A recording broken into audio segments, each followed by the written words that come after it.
for attending this press conference. I saw a letter from former President Granger, and it was sent to the editor or the editors of the newspapers. And it's titled, "Former President Granger Corrects Misinformation from Minister Manikchand." Now, I do not want to be unkind to President Granger. He served our country for 5 years, and we must respect that.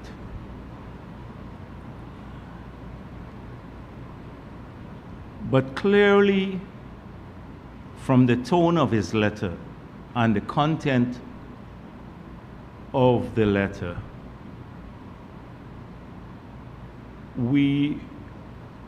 I believe that somehow when he processes his tenure, he has a very different view of its success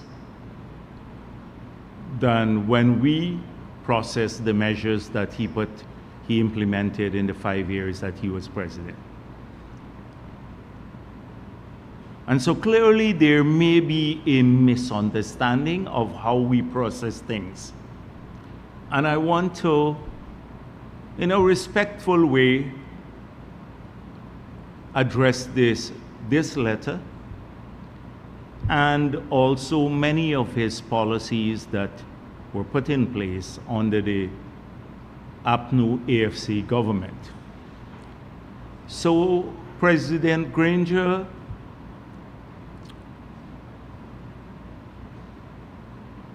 was upset that Priya Manikchand said that the 5B program that he implemented failed and that it robbed the children of Guyana the money that they were getting.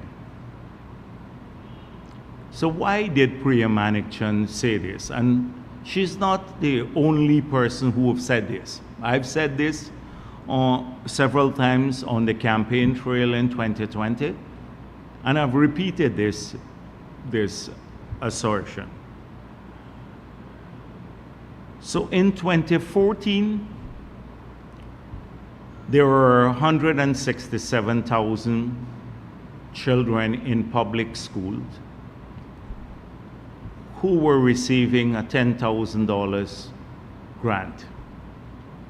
If you multiply 167,000 by 10,000, it gives you 1.67 billion per year they were receiving. The PNC, AFC, and APNU, when they took office, they discontinued this grant, claiming they could not afford it. So in 5 years, if you calculate 1.6 billion times 5, that's 8 billion that the children would have received had they not discontinued the grant, $8 billion. Instead, he replaced this with the 5Bs program. The 5Bs program, you had about 35 buses, reconditioned buses, donated to the government that he distributed some bicycles and a few buses, boats. And then in this letter seeks to justify that somehow this was a fair replacement of the grant that his government took away from the children. With $8 billion, imagine you could have bought over 1,000 buses. But he doesn't see it this way. And in his government, the reason that they used for taking this away from the children is they could not afford it. It was too costly. But in the same government, they were spending over $1.6 billion per year more on dietary in government, buying food in for the government. So clearly his government made a choice to spend the money on food for government officials rather than giving it to the children. So when Priya Manikchand says, you basically, I've even gone further, they stole it from the parents and the children. The money was spent, but it was spent elsewhere. And what did we promise? We promised to restore it and to increase it to $50,000. So if you take just the 50,000, leave out the 5,000 that we have increased, also the clothing allowance. Because it was $2,500, I think we have doubled it. It $2,000 and now it's $5,000. Take that aside. If you look at the 200,000 kids who are in public school and private schools now, and you multiply by 50,000, that's $10 billion per year they're getting under PPP government. That was reduced to zero under his government. It was $1.6 billion when we left office, and then his government took it away from the children, that's per year. And now, this year, it has gone back to $10 billion per year for the children and their parents. That's why they're going to get it. That's the difference. In a respectful way, I want him to consider that his government did not see the children's grant as a priority. And look at some of the things they spent money on in that period. They spent money on rentals increase by $1 billion. Vehicles maintenance maybe nearly by $1.5 billion. I can go down the long list of where money was spent because the budget grew massively. They collected $94 billion more per year in taxes by increasing taxes, but it didn't go to the children. They claim they couldn't afford that. So that is why Priya Manikchand can proudly say today that his 5B's program catered for a few people, maybe few persons got these buses. But 35 buses donated can't replace the $1.6 billion that per year that you took away from the children. So I hope that he now in his quiet moments would reflect upon this and would understand why people were so aggrieved by this policy. And then he would, if he were to do this fairly, then he would see how committed we are to the children. Because now their parents would get $10 billion per year.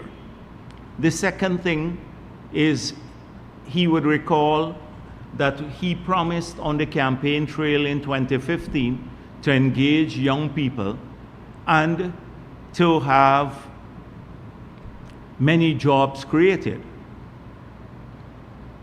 What happened in reality? Young people were excluded from his government, and they were also, when it came to jobs, he said in a public statement that's famous now, he said that's not the government's responsibility. You can do pepper sauce, I think it was, or something like that, or plantain chips. You recall that video of him saying this. First of all, it's not the government's responsibility to create jobs. Moving from the campaign where he boldly asserted that my government will find jobs for young people, to no responsibility for creating jobs. So he could, in the quiet reflection now, he would may realize why people were so upset with him. And then he campaigned also on a promise of lower taxes, both AFC and APNU, and then they increased a whole slew of taxes. They campaigned on not closing, expanding sugar, and then closing several estates and sending home 7,000 people.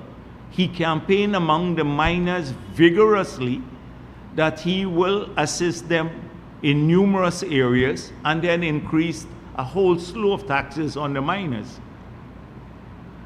So I hope that he would look at it from the perspective of the populace, because sometimes people live in these cocoons and they think they did extremely well because they're surrounded by people who tell them this often.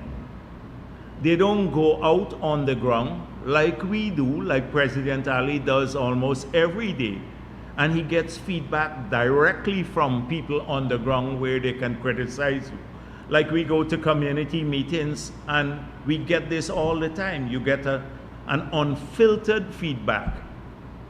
But in his case, he was so aloof, surrounded by a government that was itself aloof. He probably never got a feedback, and they told him, you did a great job. The fact of the matter is that we declined in every area, in every single area. They made a mess of everything, including the oil and gas negotiations. And if you listen to them today, you would think they signed a great deal, the 2016 PSA, because they have a way of revising history. And so his letter to the newspaper complaining that Priya Manikchand was unfair to him and that we are campaigning now, that is why we're distorting facts. It's not that we're distorting facts. We made promises to the people of the country. They are outlined in our manifesto. We kept our promises. We kept our promise to the children of Guyana. You did not, President Gradger. He did not. And so this is something that I wanted to draw attention to, because somehow if you listen to the opposition, when they speak, they think they did a great job in the 5 years that they were there. But when you actually measure the success using objective criteria and metrics, you find that it was a disastrous period, a disastrous tenure in government. But they live off the anecdotes and the self-praise because they were in these tiny bubbles. And therefore, they campaign with the greatest confidence about the great tenure that they did when people were just losing welfare and they were losing everything else. You would believe that they took away the free water from the pensioners because they love the pensioners. They would actually try to spin a story like that they had to take away the water subsidy from the pensioners or the electricity subsidy that was there in 2015 for the pensioners because they love the pensioners. And they had to increase taxes because on the productive sectors, because it was for the good of the productive sector. So when you buy equipment, you had to end up paying VAT, which wasn't there before, because that was the right thing to do for the productive sector. Of course, the people in the productive sectors of the economy didn't see it the same way. And that led to the shrinkage of output, economic output. So bubble and causes them to be very arrogant about their tenure in office. That is why they've never taken responsibility for the disastrous 28 years and then the 5 years and the lack of achievement. And so I wanted just to, using this letter, to make that point. And it's not I'm a political person, but it's not a political point. I'm just urging him in his the spare time now that he has, and he has a lot of it, to think back to all of the promises. Read back your own manifesto. Just read your manifesto of 2015 and then look at what happened in 2020. Here is a person who campaigned on accountability and that he restored local democracy to Guyana. You remember that? And tried to steal elections. They tried to steal elections in 2020. Campaign on decency and constitutionality, and had the most breaches of our constitution for any president in the history of Guyana.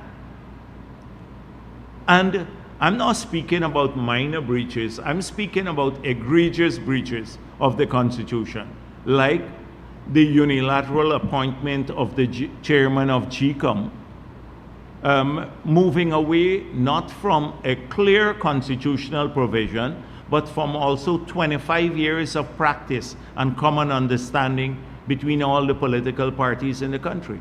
He did that. And he also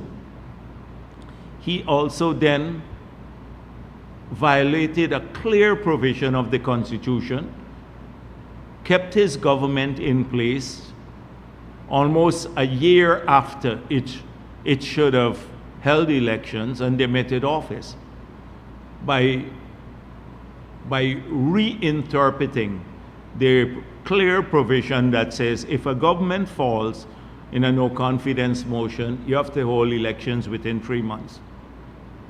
Those are serious breaches of the Constitution.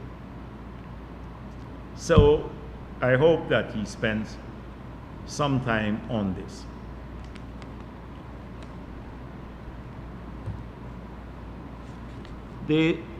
This week I also want to address this. I see it's a letter, I think in Starbuck News or maybe something, from Anand Gulsarand. Now, you know I've been very critical of Anand Gulsarand for his complicity with the APNU government in many issues in the past. But today I'm not going to dwell on those issues. I want to today deal with this differently. In the same tone as asking for reflection from former President Granger, I want to do the same with Anand Gulsarand. So his article is it not time for us to embrace a system of shared governance? And now this issue has an uncanny way of surfacing just around elections and only when the People's Progressive Party is in power, about shared governance. And it will come from all of the forces. It just so happens that this time it's coming from Anand Gulsarand, but it will be repeated by the GHRA and TIGI and all of those other forces. The article was written in a manner where it was not accusing the PPP of anything, as the other articles. It was saying that maybe we should consider it. And that's why I wanted to approach it differently, because most of his writings have always placed the PPP as the obstacle to shared governance. So we the winner takes all arrangement. So he says, historically, the People's Progressive Party, Chetty Jagan, said he'll move away from this system and that we should embrace it. But what has prevented us from embracing a system of shared governance? What has been our experience at attempting to do this? Years ago, when I was president, there was a paper called Towards Shared Governance, Building Trust Towards Shared Governance. Something along that line. And trust building is important for any system of shared governance to work, particularly at the level of the executive. In the absence of trust, there will be no movement forward. You just grind to a halt, because just imagine a cabinet that can't agree on basic policies. So we said, when the last time we had the constitutional reform, we said, how could we explore a system of shared governance at the parliamentary level, at the level of the legislature? And we put in place in the Constitution several features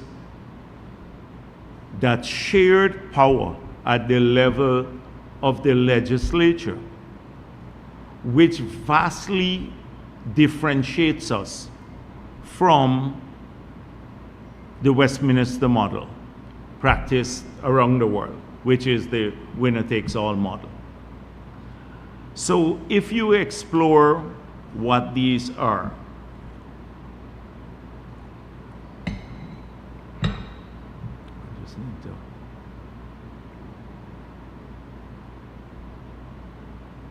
I'm just waiting for something to come through. You would see that the 5 rights commissions were put in place. The Procurement Commission. For you to sit on any of these, you have to have 2/3 support from the National Assembly.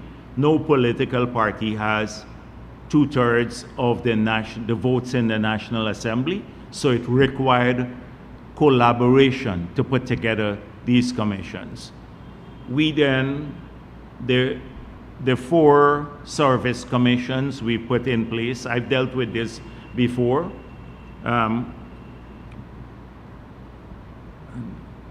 Can I just take this one call?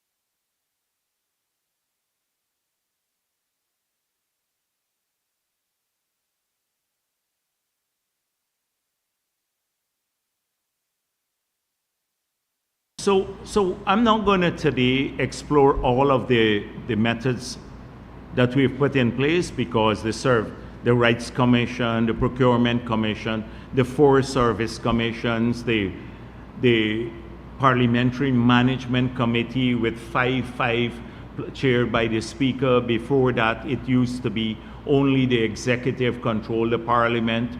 The reduction of the powers of the President, the position where with the appointment of the Chancellor and the Chief Justice, you have to have agreement between the opposition and the government. All of these were major attempts to shared power at the level of the Parliament.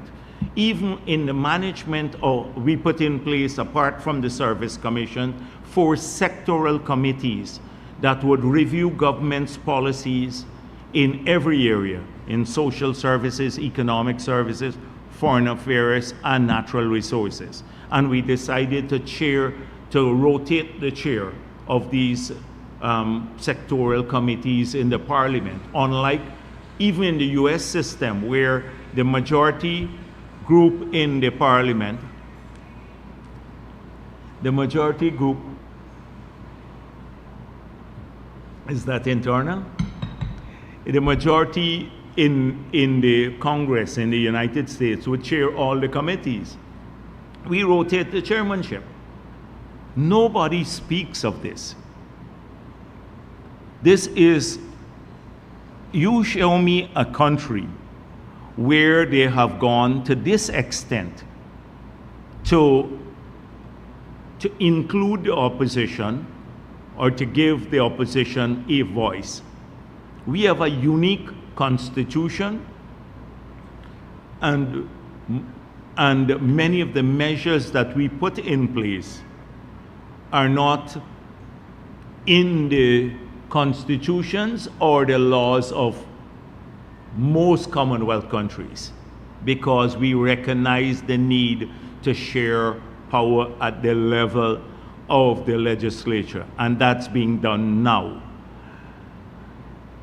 I suspect they're all talking about executive power sharing, but we made it clear, and I hope that Gulsaran and the others, in a clear assessment as to why executive power sharing will not work in the absence of trust, and would examine the conditions that the PPP said we set ourselves to explore this even further. We said, first of all, that the PNC and AFC must move away from this misguided philosophy that they can bully the PPP into some form of executive power sharing. They've tried that historically using violence. That's one. They have to move away from that notion, because we don't respond well to threats of violence or bullying. We're a political party that fought for the freedom of this country for a very long period under very difficult circumstances to respond to threats of violence. And they have historically used that as a case for executive power sharing. The second precondition is you have to move away from rigged elections. Rigging elections to get people's support, or not to get their support, to get into power. The PNC has never disavowed their history. They've never admitted to this, what is known to the entire country, that they have sought to rig the elections. They've rigged the elections in the past, and they sought to rig the 2020 elections. Even now, they're living with the fallacy that we stole their mandate in 2020. So they're unwilling to accept that fact. There is no moving forward with that kind of mindset. And the third condition is moving away from racism as a mobilizing tool. That's the only thing that they've utilized. Of course, there should be other conditions, not like what they're trying to do with the AFC, share spoils in government. That's what they're trying to do. Who will get what? But you have to agree to a joint program for the development of the country and for the growth and prosperity of the people of that country. That's another condition, a joint program. So these are important prerequisites that we have laid out in the past as the basis for which to explore some form of power sharing at the level of the executive,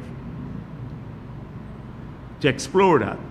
And if you don't have trust, for example, in the city council one time we agreed that we will rotate the mayorship. APNU took the first turn, and then when our turn came for Philomena Sahai Shuri to become the mayor, they reneged on it. It is that track record that bothers a lot of people. They're untrustworthy. So if you can't look at the gridlock we have in Parliament over some basic things. If you bring that same gridlock on a daily basis to the executive, it's a recipe for paralysis at the level of the executive. That means nothing gets done. We can't implement policies for education, healthcare, housing, water, because it would be constantly marred in controversy and lack of consensus, and the people will suffer. So we are not going to explore an arrangement where we can deliver on the promises that we made to the people of the country. Like we made promises in 2020, we have to fulfill those promises. We can't go and say to them, well, APNU block us from doing it. Because then they would say, well, why are you there? So for all of those people who are coming up with this new model, which often comes around election time, shared governance. Let's share governance and let's share power at the level of executive. So we already do share governance. We do that. Now we have done that. At the level of the judiciary, the two top posts in the judiciary have to be appointed substantively only through agreement between the government and opposition. At the level of the parliament, I've outlined to you all of the features, not in a detailed way, but we can do so at another time. But how we have moved away from a winner-takes-all system at the level of the parliament. But the executive level, you have to be very cautious. And then on the PPP level, we do share governance at the level of the executive. About 6 or 7 or maybe more of the members of the current cabinet are not members of the PPP. They're civic members. They're not card-bearing members of our party. But they came to us with the understanding that they will subscribe to our manifesto, our program, and that they will be respectful of people, they'll be respectful of democracy, freedoms for people. They're not going to steal elections. You're not going to campaign on the basis of race, that we're a multi-ethnic party, or we're a multi-religious party. They came to us on that basis, as a result of which they are part of the executive at the highest level, but they're not party members.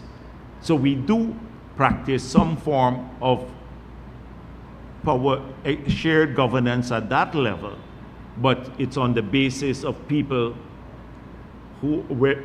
it's with people who are like-minded, and people, and look at the diversity of our cabinet. It would tell you a lot about the PPP. So that's how I wanted to deal with this. These recurrent calls that will come up from now on about shared governance, because you're going to get them from every other group, and they all blame the PPP. They don't look at the people, because they're pro-PNC outfits. They don't do any introspection. And maybe it's time for the introspection to take place from their side.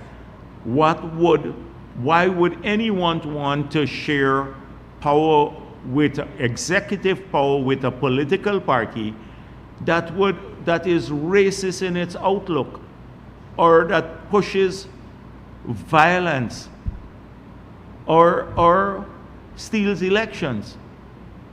Who would want to be tainted with sharing power with that political party?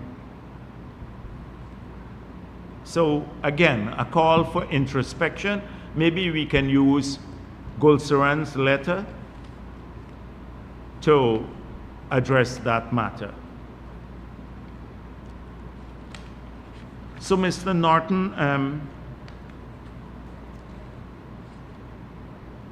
had a press conference last week.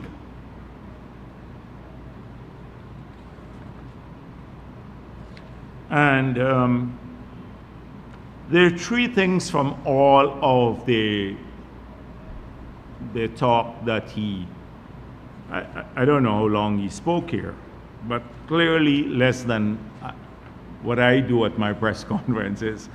But I can glean three major themes here from all that he spoke of.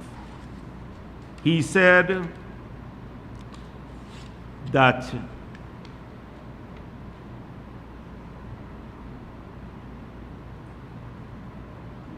Adriana Young did not drown. He said that it was murder,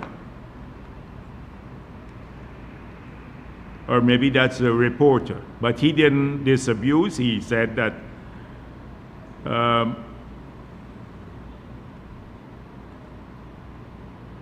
I'm just going through this transcript here. He basically went along with the question of the reporter that it somehow was a murder. She did not drown. It's a murder, and there is a cover-up here. So it just tells you a lot. Now, we about Mr. Norton himself. These are the people who call for fact-based approaches to issues. We have had 3 international pathologists who came, one brought by the family, who concluded that after doing a forensic autopsy, concluded that the child died by drowning. They did not say the circumstances under which he drowned, but they concluded that the child died by drowning. These are people collectively who have had 50 years of experience and done thousands of cases, autopsy. Now, Norton, he knows more than the 3 pathologists.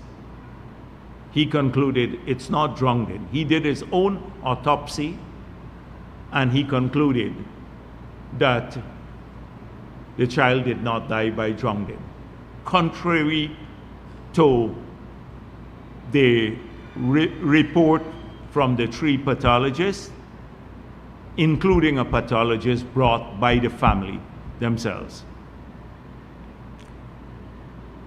So clearly, they want this issue to drag on.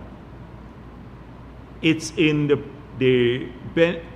the benefit of the AFC, the PNC, APNU, and the other groups to have this matter drag on forever.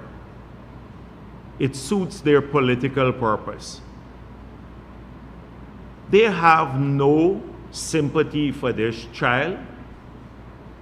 They don't care too much about the child. Had it not been us approaching election season, they would not have cared at all. So clearly, we have to investigate the circumstances under which this child died. Those investigations are ongoing now, whether it is by natural cause or negligence, when she was in the pool, because there were lots of people there. And did she die in a manner where there was negligence, or was it foul play? We clearly have to conclude the investigation, and that's ongoing. They are not interested, they were never interested in the autopsy or the results of the autopsy, and they're not interested in the results of the investigation. They want a conclusion preconceived. Norton has already said it. Forget it. This child did not drown.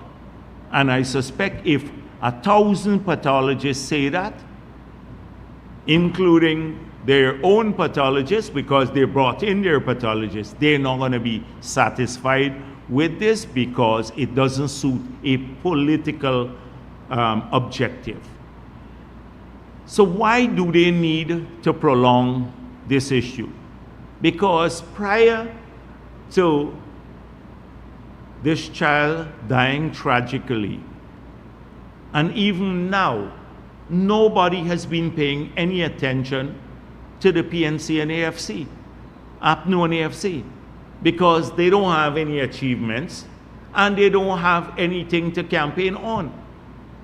People are not paying attention to them, were never paying attention, and will not pay attention to them because they have no issue to talk about that makes sense to the people of this country. They can't talk about fixing, building, getting a house lot for everyone, or helping them to build their homes because their track record is dismal. They can't talk about the children grant because they took it away. They can't talk about the old age pension that they promised to double in 100 years because we now double it in the 5 years we kept our promises. They can't talk about infrastructure at all because they did practically nothing. What are they going to talk about except this issue? And so this is not about justice anymore. So look at they did a flyer here. APNU invites you to join us. No, justice for Adriana Young. This is prostitution by APNU. They can't mobilize people on the issues as a political party. So then the APNU invites you to join us to reclaim our stolen mandate.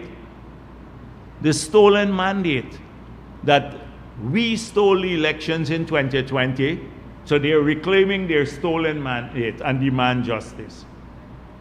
This is how they're mobilizing people now to perpetrate their lies, using this child as a pawn with no sympathy. So this is you're never going to have a conclusion that will satisfy APNU AFC because they want to drag this out politically. Nobody will pay attention to them for anything else because they really can't. They demonstrated, apart from the racism, which is a dying breed, that they have no answers for the people of the country. So the instability and violence and all of that, that's why they're hoping to make people feel uneasy. So in the fear, they go back to camps. And they're hoping to repolarize the country because the racism that they were utilizing all the time was becoming less potent. So they're using this issue to try to polarize people back again along racial lines. This was never a matter of race. The whole country was upset with this child's death. We're all upset about the misleading statement that the police gave. I condemn it right here from the first day, just before they found when they found the body, minutes after they found the body. I call for accountability on the part of the police, saying how if you saw this child, you have a video of this child leaving, how did the child get back into the pool? That was my first press conference minutes after the child was found. It was never about that. But they are trying to hijack this tragedy to make it political because they don't have anything else. They're not going to offer you jobs. They're not talking about creating jobs for young people or better education. They're only now reclaiming their stolen mandate. This is what they've been pushing. So the second major thing from his press conference, apart from him being a pathologist now, Norton, is something that we've always said, that there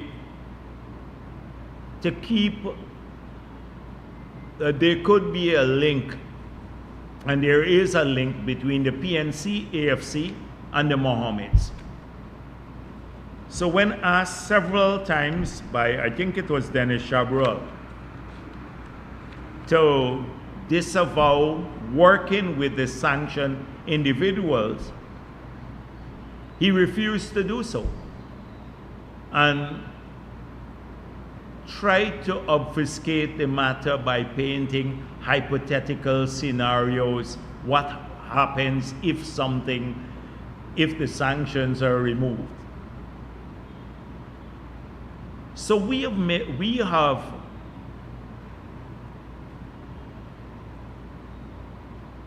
established that link. It's clear. They are working together. We saw evidence of this where the AFC activists around the country, from Charles Sugrim to the Ramaya to the man in the Essequibo Coast, they were all AFC activists who have been mobilizing for the Mohammeds. We've seen the meeting between Nigel Hughes and the Mohammeds. Nigel Hughes said at his meeting he needed legal advice from Trotman at the meeting, so I don't know what advice he needed, and political advice he needed from Trotman. What political advice, if you're meeting a client, a potential client, would you need by having the presence of Raphael Trotman at the meeting? It was all a lie. And for example, we've seen the link with some of the Tushaus who are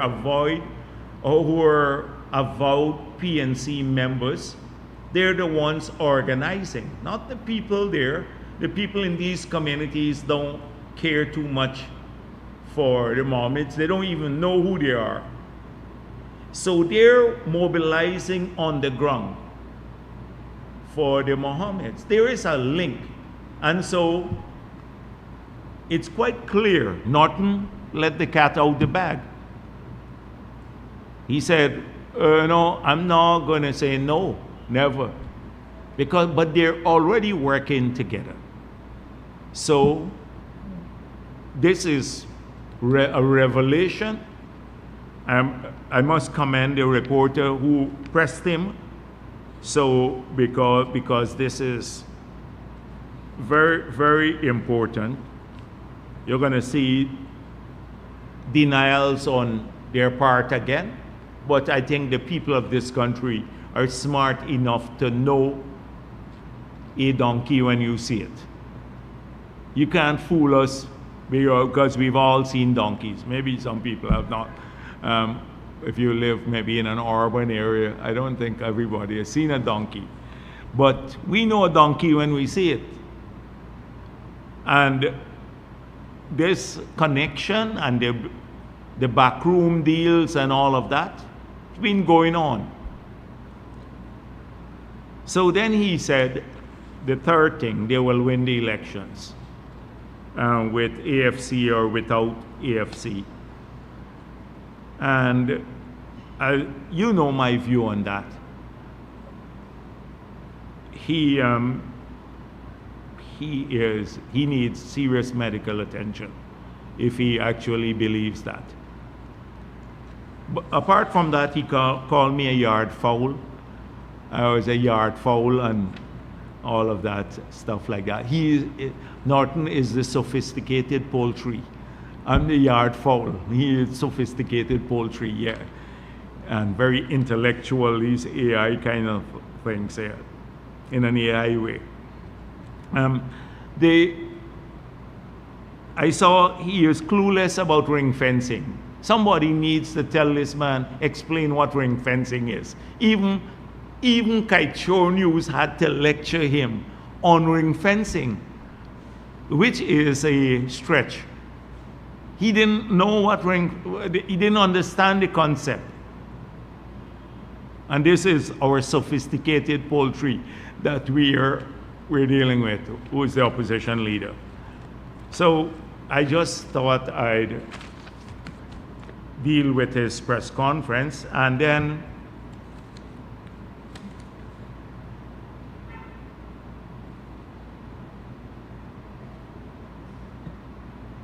an interesting thing.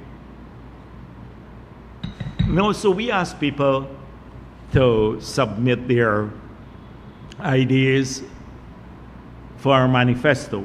And I must say to you that it keeps growing. Large numbers of ideas have been coming in, etc.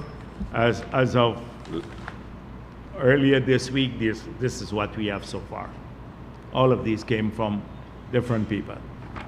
A lot of them we've been already talking about and we plan to put in the manifesto, but we really appreciate this. So Norton decided to pull the same thing off. So he said, you can contact Norton on WhatsApp now and ask Aubrey C. Norton the question that matters most to you, your family, your future. So he did a little twist here. We asked for manifesto ideas for the future. So you have to ask Aubrey Norton as though he has the answers. So since he wants us to ask, maybe I could start by asking a few questions. So how about when will you stop rigging elections, Aubrey? When will you stop supporting lawlessness? The second question. When will you take responsibility for when your party pauperized Guyana in the 28 years that led us to be the poorest country in the hemisphere, the most debt-laden country in the hemisphere, and the disastrous 5 years? When will you be taking responsibility for that? What about failing the Afro-Guyanese community in Guyana, the whole country, but failing the community that looked up to your party for leadership, and you have not provided any to these young kids who instead of trying to find a scholarship for them, like what we are trying to do. Earlier this week, I met with a number of young people from East and West Rumveld, and all of them, I said to them, I went through the room, asked them if they're studying, I brought Minister Hamilton to the meeting. We talked about training programs, the gold scholarship, improvement in their lives. They talk about housing, what kind of help in the future they can get. That sort of conversation we've had. We went to Lane Avenue 2 years ago. We got 60-something of the young ladies to go and get trained in different area, a lot of the young men there. We went to Sophia, we launched a training program too, like we're doing across the country. That's the conversation we have with people when we go into these communities. For them, it's all about the PPP will discriminate against you. You don't apply for the scholarship, you're not gonna get it. negative all the time. We have to go and protest for something. Protest. The mindset not to own things and acquire things, which we try to instill in people. We want you to own. I said several times at the meeting, you got to acquire things in life, not to go on rent. Now, we want you to own a home. That's the kind of thing. They've failed the Guyana, but the Afro-Guyanese community. When are you going to take responsibility for this? So, if these are just some of the questions. I'd love, since he wants me to ask Aubrey Norton, I started off with the first few questions to him. But people now, they saw their own polls. Let me tell you, they've done polls. They've seen their polls. I've had indications of what the polls are. He is disaster. Nigel Hughes doesn't fare much better. People don't, AFC, APNU, they associate them together. And they were together and they may come together again. But people associate them with the period where nothing happened in the country. So they know they will have a disastrous showing at the elections. They know that already. That's why they're getting so desperate and have to capitalize on trying to polarize the country again using this child's death. This is why they're doing it, because they've seen the polls. So Aubrey, I hope you will answer my questions. I'm the first to use his WhatsApp. I didn't use it. I may call and type this into his WhatsApp thing, these questions there. But it would be good to do this. And why wouldn't you've had Amna Ali in your party for 50 years. He didn't show up at the wake nor the funeral. What kind of vindictive, small-minded leader are you? This is a former general secretary of the party. That's another question. Yeah, let me ask him since I'm asking Aubrey Norton. Vindictive, small-minded leader. You know, for that. And it's not like she ever left the PNC mentally. I did not know Amna Ali very well because I did not engage in many conversations with her until maybe 2020 or so. But from 2020 to 2025, although she was dissatisfied with what was going on in the party and Norton's leadership, mentally, she didn't leave the PNC. And she grew up like maybe as a young girl in the party. And this guy, through his vindictiveness, and didn't show up. What kind of leader are you? And you were talking about unifying people and all of that sort of thing. So he is a small-minded leader. And just imagine a government headed by Norton. Just imagine a government headed by Norton. Well, I can't imagine it, because it's not going to happen. I've seen a number of people talk about the foreign currency market. And the sanctioned individual posted that we must allow him to continue smuggling to keep the foreign currency market in equilibrium. Well, it's warped logic, and it's utterly stupid. So I just wanted you, since we're dealing with fact-based stuff, now, we can pass these things off as a joke. But a foreign currency market and its management is not a joke for the country. And I want to give you some figures that would show you how our foreign currency market has changed in complexity and in depth. So first of all, in 2020, total imports into Guyana was $2.2 billion. In 2025, it's projected to be $9 billion US dollars. That's the growth of import. Our exports now that includes oil, $19 billion. So clearly our exports, we have a trade surplus, about $10 billion of surplus, but our imports have grown phenomenally. Now there are three types of goods: consumer goods, intermediate goods, and capital goods. Those are the main components of your imports.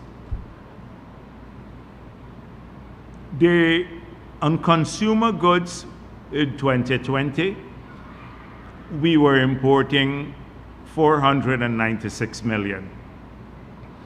Now it's $1.1 billion.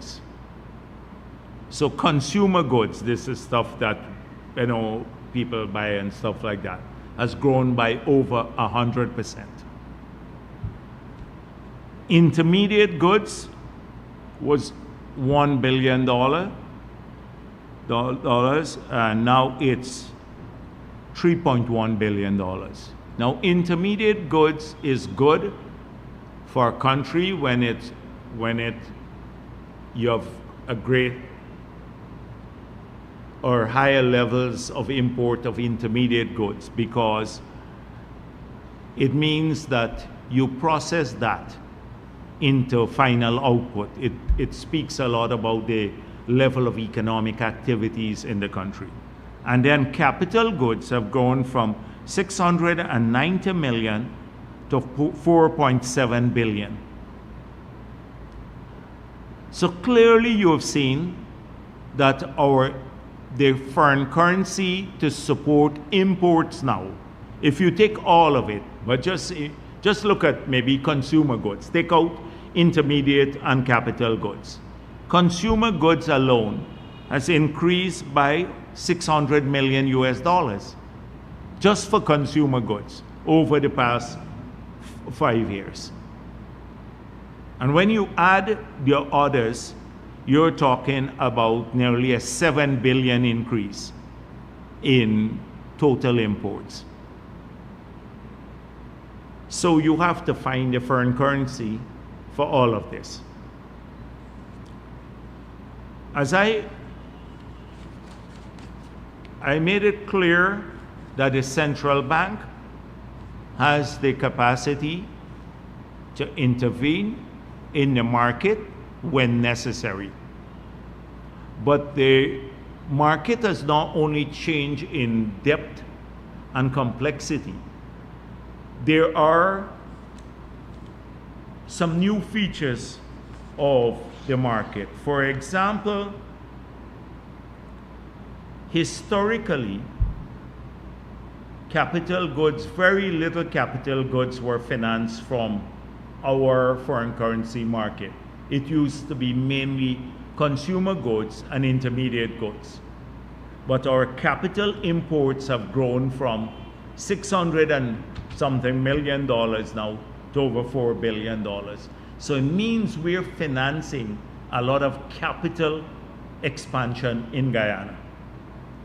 So whilst it may put some pressure on the foreign currency now, but it will in the future on the BOP. Remember, when you borrow from abroad or you have FDI financing your capital investments, you have to repay that either through dividends or through repayment of the loans.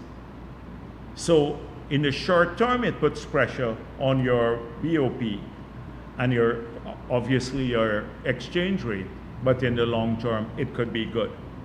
Or it's better in the long term. So that's one feature now that has seen an increase in demand. Number two is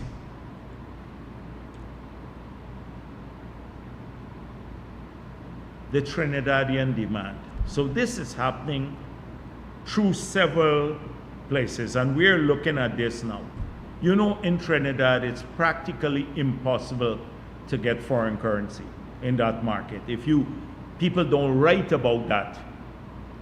But in the Trinidad, businessmen have to wait for ages, 6 months, 8 months, etc. They cannot get foreign currency in that market. You should examine what's going on. So we have, over the last few years, we have witnessed a phenomenon here where we believe that some of the invoices submitted by companies are inflated because they're local companies, but inflated invoices so that when the payment goes to their suppliers, it's for goods that would go into Trinidad and Tobago. Secondly, some of the cambios and banks, to a lesser extent the banks, are now selling the currency to Trinidadians who come here, foreign currency, to them, because they come here to get the foreign currency. And then thirdly, you have some local companies now that are capitalizing on the arbitrage. So they buy from the banks and the cambios at maybe 216 or so, and they're selling to the Trinidadians at 220, 224. They're making money now on the side. So we have a big additional demand now, apart from the growth generally of the economy and the increase in consumer goods, intermediate goods, capital goods import to $9 billion now. We also have this new demand. So when it takes 2 weeks to get foreign currency here, you check what happens in another country, just neighboring. You will see what is really going on. But we have enough resources to intervene in the market. I've dealt with this in the past, to ensure that the domestic demand, even in the enhanced domestic demand, which is for legitimate purposes, will be satisfied. So we don't need one man said, because he's sanctioned, you have foreign currency shortages. So what could happen here is that maybe there are still illegal purchases of gold and it's stashed somewhere, and therefore it's not being sold and the foreign currency is not coming back. That could be what they mean by that. I don't want to speculate, but for someone to make an asinine statement like that, it's unbelievable that they're even seriously thinking about contesting an election and really arguing that the US sanctions against him is the cause of the foreign currency shortages here. It's ridiculous. I took time to address the matter so that you can understand the nature of the market now. It's a $9 billion import market now versus a $2 billion import market 5 years ago. And it is only because of the careful stewardship that we've been able to ride this out, smoothen the market.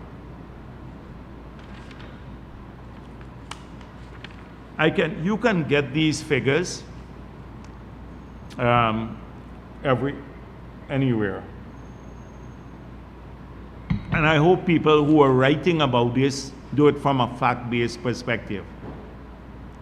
I mean the serious media, not those. I just wanted to show contrast again because there's so many things we can talk about, achievements in every sector, which the opposition finds hard to do. So I just wanted to talk about an entirely new area that we have been giving leadership globally to. It's in the area of sustainability. So if you're contrasting political parties and looking at track records of political parties, because that's what you have to do when you contest elections, you have to look at track record. So what is APNU track record on sustainability? So President Hoyt announced the Irokrama some years ago, announced Irokrama, but no funding for it, just made an announcement. And then Granger took about $2 million of money we had earned through the LCDS to develop his Green State strategy, which was about basically planting trees, couldn't earn anything. And he didn't develop it indigenously. He contracted UNEP, GGGI, and the others. That's the Global Green Growth Institute, United Nations Environmental Program, and a series of consultants to do this. So this was a consultant-driven document. He planted some trees in Bartica, 2 trees in Mabaruma that he flew in to plant, and that was their Green State. Took the solar panel that we bought for the Amerindian communities, put it on State House. That was their Green State strategy. They then promised that by 2025, we would supply 100% of our electricity will come from renewable source, but kill the hydro, so left us with what Pato left us with, you know. No project to accomplish it. That's 2020, nothing to start. That's their track record on green growth and sustainability. So what's our track record? Our track record has been one of the first low carbon development strategies in the world. We pioneered a carbon credit scheme. We got one of the largest, in 2009, we signed one of the largest carbon credit sale through a bilateral arrangement with Norway. And that is on a per capita basis. We utilize a significant part of those funds to accelerate the Amerindian land titling program. We used some of it we left a lot of it on the APNU because they were supposed to use it for the telecom expansion, particularly to the hinterland communities. We had about 85 million left that was supposed to go to the hydro that's being used for the solar program. Now, I can go down the long list of it. But how did we develop our LCDS? Did we get foreign consultants to do it? We got McKinsey and Company to do a study for us to look at some options. And we defined the options. What if we were to deforest, cut all of our trees down and left only 10% with the greatest biodiversity value? How much we would, and convert 90% of the forest into economic activities, how much we could earn from the alternate economic activities per year.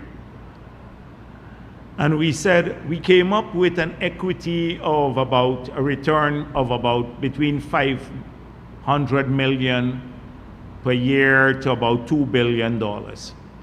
And we said if we can get a program, a global program, that would compensate us at 500 million per year to maintain our forest cover, then we can outcompete alternate use. So we are building a theoretical model. When we built this, we started building this model. Globally, even the NGOs were opposed to forests even being part of a formal trading system. It's still not part of the formal compliance market. We're now pushing to get it as part of a compliance market. Everybody was opposed to it. And we demonstrated using the model that we could outcompete alternate use of the forest, that they had a cost curve using one of the lowest cost abatement solution, which is avoiding deforestation. And as a result of that, I don't want to go into all the details. I'm going into too many things here already. But we developed it indigenously. We then had consultations in across the coast. If you look at 2008 or so, consultations, hundreds of consultations across the coast in the hinterland community. We then had text messages going out to people. We put up a website. That's how we develop our model. Our people were integrally involved.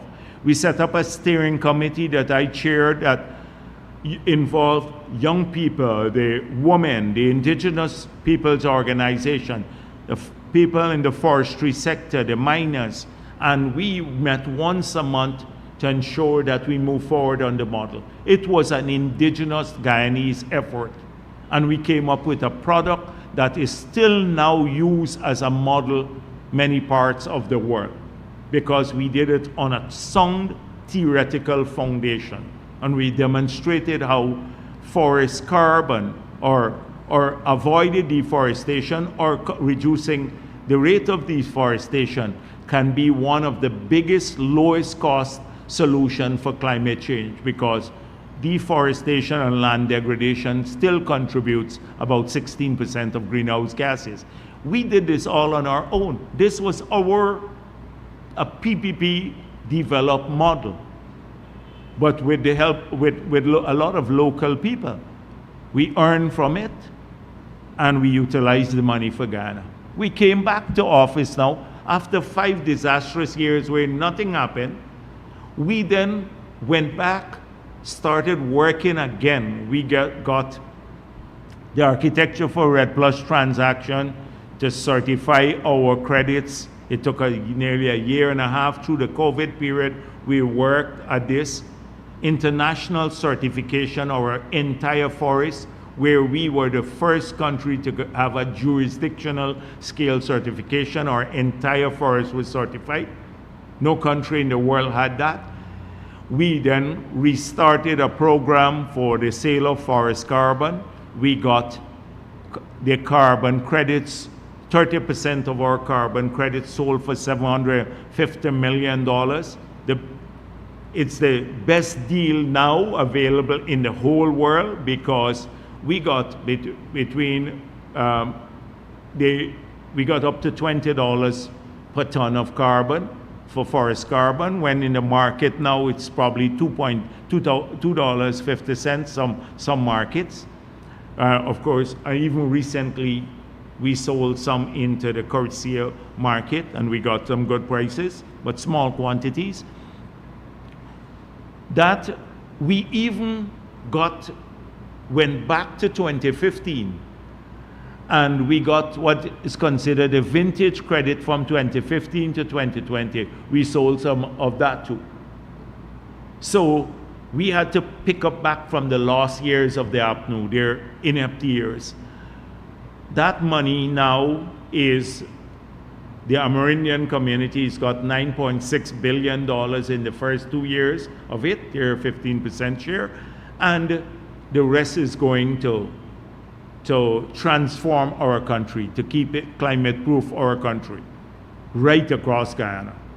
Pumps, 40 pumps, 62 new cokers, 19 pumping stations with 39 fixed pumps, several Hope-like canals that would open up about 85,000 acres of land and safeguard those villages and coast. All of that is being funded from this.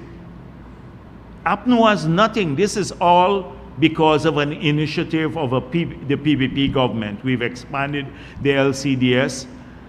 So we have earned significant sums of money. That's our track record here. Now, beyond that, we've been giving leadership because of this model. You know, at COP26 in Glasgow, there was this, the FCLP. It's called the Forest and Climate Leadership Leaders Partnership. Forest and Climate Leaders Partnership was established. That was to reverse and halt deforestation and degradation by 2030. Several countries subscribed to that. We were elected as co-chair with the UK. For the past several days now, they have had a meeting in Guyana, the FCLP. They're examining our track record on this matter, how we did it using a market-based mechanism. So this is, again, we're giving global leadership. We're co-chairing this group that was established at COP26 in Glasgow, and the objective is to halt and reverse deforestation by 2030. And people are studying the Guyana model, and they're in Guyana for that purpose, how to explore initiatives there. So I'm extremely pleased that we're also giving leadership in this regard globally. Then, as you know, the Global Biodiversity Alliance will have its first summit here in Guyana in July of this year. And again, I think because of our model, they wanted to host it here. So our success with carbon-related forest, carbon-related financing, we're now trying to see if the same approach could be used in biodiversity financing. Since we started off, when we were building this model, I remember us doing a paper with some staff at the Office of the President on looking at payment for ecosystem services. At that time, we were looking at water, biodiversity, and other services outside of the forest carbon services. So now we're returning to this here. We're looking forward to sharing our experience with carbon financing and see if we can't utilize the same experience to get more funding to go into biodiversity, conservation, and protection. So that will be one of the objectives of the conference, the summit here in Guyana. Secondly is how we can extend advocacy for the protection and conservation of biodiversity. You know, there is a formula, 30% by 2030, to see how we can get more buy-in around that formula. We are already doing work now to implement that in Guyana. Then to try to see if we can come up with a common global platform for monitoring progress on biodiversity, because they have many monitoring tools, but we need a global unified platform that would give us the same results. That would be the third objective. And then of course, seeing if we can bring together, work at unifying the three conventions. We have in our new LCDS, we have expanded the scope now to cover not just forest, but biodiversity and water management. So there are three conventions basically, one on desertification, which deals with water, UN conventions, one on biodiversity, and then the UNFCCC convention to deal with climate change. So how we can bring these together, because they're related, and they all point to sustainability. So you have to look at sustainability in its multifaceted forms. So we're looking forward to giving global leadership again on these matters. And also earning for our people. The Amerindians are now getting billions of dollars from this. We're funding almost all of our drainage and irrigation and flood control and water management in the future from money there, not the taxpayers' money. And we're preserving our forests at the same time and our biodiversity. So multiple objectives. You let Nigel Hughes tell us what the AFC has done or will do. They have no clue. In fact, they tried to block the funding from Norway. They are Norton too. Not Norton, but the PNC. They've had no track record on it. Absolutely none. So when you contrast the political parties and leadership, you have to look at all of these things. That's one area. I just wanted to mention it. And I'm hoping Norton will address this in great length to what his party did over the 30 years, maybe 30-something years in this regard. Outside of signing conventions, everybody signs conventions, you know. All the parties go to a conference and sign conventions. We have made this work for Guyana. We have made it work for our people. We have earned from it. We've created opportunities. We have utilized the money earned. Now we're getting 35 megawatts of solar panel from money earned there in Linden, Essequibo, and Berbice. That's being implemented now, where the Amerindians have seen accelerated land title from the same resources too. It's 1,800 projects that they would get now. And speaking of Amerindian development, I would like on Monday the NTC starts, National Tushao Council, and I'm looking forward to this again, because we will be able to contrast again as political parties our approaches to the development of Amerindian communities and compare track records. So I want the APNU to say what track record they have in these areas, because I know we've increased the land titling from about 5% of Guyana to about 16.2% of Guyana. That is through land titles. The activity is ongoing. That is one of the big achievements of our government. 2, we passed an Amerindian Act that gave subsurface rights for small and medium scale mining to indigenous communities, a veto power over that. That gave them internal self-governance, basically. They can provide rules for their villages and enforce those rules. That outlined a procedure for assessing land issues, which is you have to be on a land for 25 years and a community over 150 persons before you can claim additional lands. But there was no rule before that, so communities that couldn't even move forward in this regard, that's part of the Amerindian Act. And there are many other features there.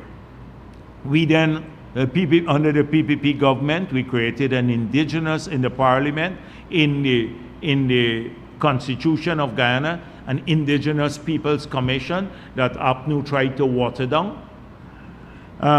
That's the second major achievement, or the third major achievement. I can go down the list on. So I told you about the 9.6 billion that the indigenous communities got in these 2 years from the LCDS funds that APNU and their surrogate APA tried to block. This year again, their communities are going to get over $4 billion from this year's allocation. So when they come out here, they will be getting over $4 billion again. Just imagine the thousands of projects that have been done. The first $4 billion or so did over 1,500 projects in these communities, and you see signs of it. So no other party has done that. They, under the Amerindian Development Fund, in the past 3 years, we have spent over $3 billion in these communities. We have rehired the 1,972 CSOs that APNU fired, and it is now over nearly 3,000 CSOs. When you add the part-time workers in these communities now, you have nearly 5,000 people who are now working when 2020, who now have a job or a stipend. Not a full-time job, but a stipend they earn from that. So they were not getting that. 5,000, I want to hear their response to that, what APA would say about that too. I can go down the long list of things, the secondary schools that are being built. You go to Hosororo or Quebana or Karasabay and look at the size of these schools. I don't want to list all of them. You'd see the major one. Billions of dollars in these areas. If you go and look at the road network in Region 1 from we're extending the road in Moruca Subdistrict, and it would go all the way to Quebana, from Mabaruma, and the whole settlement now we are doing all the roads going all the way to Hosororo, in the Matakai Subdistricts, all the interconnected roads being done. In Lethem Trail, all the bridges are being done now. In the villages, we have 8 villages now where we're doing paved roads in the villages, 4 being completed, 4 others have started recently. And this just mirrors what's going on here. We have had 30,000 since we got into office. 30,000 people got a free solar panel with the unit, and we just brought in another 8,000 because for the riverine areas, not just Amerindian, but riverine areas will get these too. I can go down a tractor and trailer for each community that didn't have it when we got into office. I can list hundreds of Amerindians trained in the police force as nurses who got jobs in the communities. I was just dealing with the ones directly in the communities, but elsewhere, I can go down a long list of things being done. So when people pop in these communities now and talk nonsense, we have a track record of these communities. And when we're in opposition, these communities voted overwhelmingly for the PPP. You think now that with our track record from 2020 to now, that suddenly they're gonna give up on the PPP? That what's the alternative? They know that. So all of those who are engaged in wishful thinking that somehow, they're making a breakthrough in the Amerindian areas, etc. You have a lot of people who are collecting some money now, or the PPP haters. In every one of these places, you have a couple of APNU PPP haters. In every community. We're not going to get 100%. I wish we could get that, but we're not going to get 100%. But we already got the overwhelming support in opposition when APNU was running in there and carrying in all sorts of things. What do you think now? The respect that the Tushaus get when they come out, you ask them about it. The help in their communities. I didn't even talk about training programs of women, the housing program alone. We're doing 300 plots in the Madhya sub-district. Madhya was not all Amerindians, but we won the township there. Every one of these communities have seen massive development. The children grant that they got, some of them got business grants, etc. So I can tell you what we did. Let APNU tell you. They'd have a hard time. The minister collected $2 million in stipend to fly into the Amerindian community, made one trip in and didn't receive, not stipend, they call it advance, and they didn't utilize it. So a lot of them took the money for themselves. They just would fly in and fly out back, never engage the communities. We've been engaging all the time. So I'm looking forward to the Starbucks News all week putting, oh, this community not very happy and all of that. The APA line all the time. APA is PNC. But they're engaged in wishful thinking like Nagamutu. Nagamutu resurfaced from his hole and he put out a story last week, oh, that the PPP will become a minority government. This crook, this guy, a crook, he squatted in the office for 5 months after the elections, were trying to justify the stealing of the elections. And if you listen to him, he's the conscience of the PPP still. He's the conscience of the PPP. And he's the conscience of Chedi Jagan, you know. They always call Chedi Jagan's name. And now advocating shared governance because we will be a minority government. But think about this. Just think, if anybody has any brain, they would analyze it like this. In 2020, the PPP won the elections from opposition. APNU controlled the army and police. They utilized the police in many ways, like at the GCOM building. We defy that. They spent $419.5 billion after the no confidence motion without parliamentary oversight. Control all of the media, the government media. We defy that. They tried to rig the elections. We defy that. They went to court. They did all sorts of things. They even tried to instigate protests. They used government funding to buy all of their material and sub-election material. They lost the elections. Since 2020, take PNC. Has PNC grown stronger or weaker? Nobody wants to hear about the APNU anymore on the Norton. They've weakened considerably. The AFC, practically nobody pays attention to them. These are our biggest foes.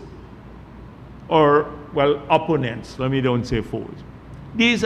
On the other hand, the PPP has demonstrated growth. You see it in the multi-ethnic nature of our party. You see it in the local government election results. These are verifiable, measurable metrics that you can go to and say, yes, I've seen it. Not anecdote and gaffe by a couple of the TIGI and Nagamutu, the old fossils, and the GHRA and the GPA, the Press Association. They're all pro-PNC units.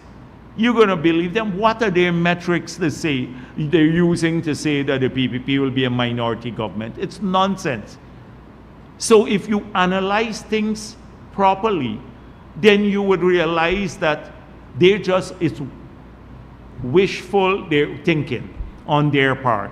They're hoping that somehow that would scare the PPP to say, oh, let's share power. That's their objective. Let's share power now. And then Norton throws in his occasional threat of violence, and oh, they would not accept election results. What's new? When has the PNC ever accepted election results? Nothing new. Absolutely nothing. So my point is that we have to keep using these metrics. Let me move on to the GPA. I don't understand. They talk about media blackout, that we don't share enough. Again, Kaituo News likes to push that line, expanding the media and information blackout. Now, clearly, somebody is now analyzing again, because you have to analyze things. What's good in life is side-by-side comparisons. And any person who doesn't subscribe to this thinking, this collective thinking, often you're never going to convince the crazy ones out there. You have like some people who are crazy and they would believe anything. Like you know, they were spreading rumors Irfan Ali and Jagdeo sacrificed Adriana Young. They were spreading that rumor, and some crazy people, but they go from all of the crazy sites to the others, pushing that line. Pure, ungodly kind of propaganda. But they don't care. If anybody works with Obia, it's the PNC. They're the Obia party. They done with us. Why do we work for people's votes? We work for people's votes. That's why we would win. We don't need that. But if people had done side-by-side comparisons, the middle ground, even the undecided, when you look at elections and people were looking to their own future, I just ask that you do it on Amerindian development, you do it on external leadership and earning money for the country. We can do it on infrastructure, compare the two parties. We can do it on healthcare, education, side-by-side comparisons. But this expanding media and information blackout. Look at the oil and gas sector. Go and look at, for the 5 years on the APNU, how many times you had a press conference dealing with oil and gas issues. Not a single time. If they basically had a couple of words, literally a couple of words from Trotman when he was minister, he said practically nothing about the sector. Even they lied about the agreements they signed. He didn't say anything about it. No accountability. And when Granger took over as minister of the natural resources sector, he also said practically nothing. We have spoken about oil and gas matters 100 times. I've been outlining all of it. Look at even tomorrow, we're going to pass the law that will ensure that all of the oil and gas companies and those who are transporting oil and gas through our waters, that they are faced with full liability should there be an oil spill. And we are fixing problems. So we're not relying only on a 2 billion guarantee or whatever else. That will be overtaken now by this law. And that's going to be passed through the parliament tomorrow and signed by the president. And it becomes law. We have fixed the PSA. We have fixed the Petroleum Act. We have put in local content law. Look at, contrast that with the PNC. Nothing. They did nothing. They said nothing. And every week we talk about it. And the shameless people in the GPA and some of the other media are saying information blackout on the oil and gas sector. President Ali this year has had more press conferences, maybe 2 press conferences, than Granger had in 5 years. But he gets criticized for it. We've had more information on health, on education, on housing, every day on water than you've had in the whole, in 5 years of APNU. You'll get in 1 month, we put out more information on all of these areas. So, this is total lie, but I suspect I saw the GPA statement, and it's mean-spirited, and it fits right into Nazima Raghube's thinking. I don't know what sort of journalist she is, because I don't see her publications in newspapers or anywhere else. But listen to what she said here. In the statement criticizing the president, your idea facilitates the backdoor entry of squatters parading as reporters. This is in a GPA statement saying that the president or the president's idea facilitates the backdoor entry of squatters parading as reporters. She's talking today about people who have social media, are influencers, and have, website where a lot of people, or Facebook pages and Instagram pages where a lot of people go, and TikTok pages go to get some info. This disdain for people who have a greater reach, and more people actually get their news from those sites. It's total disdain for them. You just imagine we were to say this, that they're squatters and that parading as reporters. So who, and anyhow, let me just don't go on. These people just infuriate me, because it's this, the unaccountable GPA. I don't know what they've done for reporters. If you talk about bias, they're the epitome of bias in the country. They would twist every article to make the PPP look bad. The transgressions on the APNU that they overlooked, now they magnify those under the PPP, invent and magnify, even where they don't exist. This is a jaundiced group. And so they accuse the president of trying to suppress press freedom in Guyana, because he wants, everybody to have a free environment, influencers and everyone else, a free environment.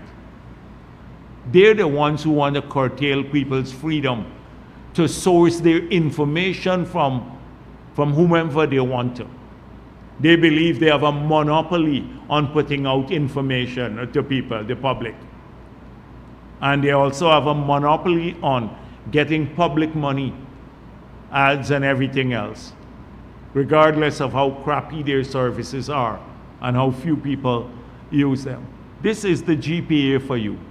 And a long 40 pages document or something like that, they put out a lot of trash in this.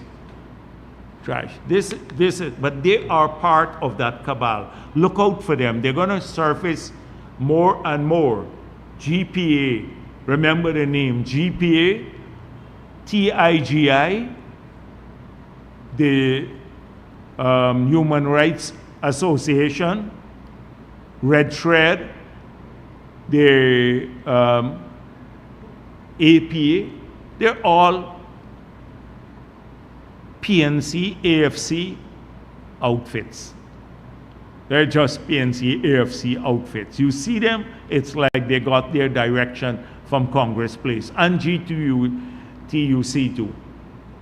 They got their directions from Congress Place. So don't pay too much heed to any of those individuals. I just end here. Thank you. Good afternoon, Dr. Jagdeo. Cordell Jones from Live Wire News. Another Guyanese associated with the Mohammeds has been hit with U.S. visa sanctions. You've been speaking about this over and over. Could you share your thoughts on this? So, I've been trying to avoid speaking about the Mohammeds. People say, oh, they have not declared to run, and why is Jagdeo criticizing them? So they're looking for sympathy on one hand, and then the other group is saying, we are commenting on them because we're afraid of the Mohammeds running at the elections. Now, personally, I wish they would run so I can deal with it on the campaign trail. Let me tell you that. That as Jagdeo, not General Secretary of the party. So then when we mount the platform, we could actually, because that's fair game. Once you're a political party, it's fair game to look at your record and all of that. It's fair game. So personally, I wish that would happen. But the PPP has no fear of the Mohammeds running at the elections. If they think that the occasional paying people to attend a couple of meetings or getting some people by offering them a couple things, which the people should take, by the way, to come to a meeting, if that would influence people to ignore all of the track record of the PPP and the achievements and put their future in the hands of a criminal enterprise, they gotta be crazy. So I don't want anybody to interpret what I'm saying here as any of those two things that I mentioned before. But it's irksome to see the blatant lies that they tell. It's really irksome. So first thing is that they're running and hiding from the first question. They would refuse to answer one question. Did they smuggle 10,000 kilograms of gold in 5 years and avoid $50 million of taxes, evade $50 million of taxes? You notice until now, with all of the statements, public statements, and the letter writing from members of the family, they refuse to answer one question. Just one question. They would refuse to answer it. So I can give them my Thursday slot, not at Freedom House. They can do it there. Next Thursday at 2 p.m., let them have a press conference there. And have Azruddin Mohammed meet the press like this and answer questions from the press. It's a simple thing. The AFC does it. Nigel Hughes, with all of his all over the place answers, at least he does it. And Norton again does that. They're political entities, and they're critical of the PPP, but they at least I can respect them for facing the press. So just answer that one question. I'd give them my slot. I'd step down next Thursday to 2 p.m. and have you go there to have them host a press conference to answer that question. That's the first question. I can give you 4 other questions, but should they decide to host it, then that's fine. So that's the first issue. The second lie that they've been telling to people over and over, from the father and all of the other members of the family, that association with them doesn't have consequences, although the OFAC sanctions made it very, very clear. Whether you're a U.S. citizen or a citizen of any country, association with them has consequences and could lead to a law enforcement action. So they're saying, the father said, PPP is lying. There are people who lost their visas. Literally hundreds of people were associated with the PPP. None of the people associated with them lost their visas. But every person who lost their visa was questioned about the Mohammeds. not about the PPP, about the Mohammeds. So in this case, again, I was shocked, amazed to see how they're trying to spin the latest sanction. And you can call it whatever you want. You can call it whatever you want. Odessa Primus, and really, we should not, I'm sorry she lost her visa. I'm sorry she lost her visa. And that may not be the end of the world. And I wish her well. But they would have us believe. They said, first of all, they said, oh, it was not revoked, it was just canceled, and trying to point out some difference between revocation and cancel. And she self-canceled. So you would have us believe, you're stretching our imagination, that she packed her bag in Guyana, booked a ticket, jumped on a plane, went to New York and asked them to cancel her visa and then come back home. She could have gone into the embassy and asked for the cancellation right here. And that is what they were spinning. And this country got some really stupid people, really, who are pushing that line. And then hanging on to something that the US ambassador said, that where she was pointing out the different kinds of sanctions, that OFAC sanctions by the Treasury are different than other kinds of sanctions. Not speaking about this specific case, thank God the US ambassador clarified that, as though it changed the whole story. So why was she sanctioned, her visa withdrawn?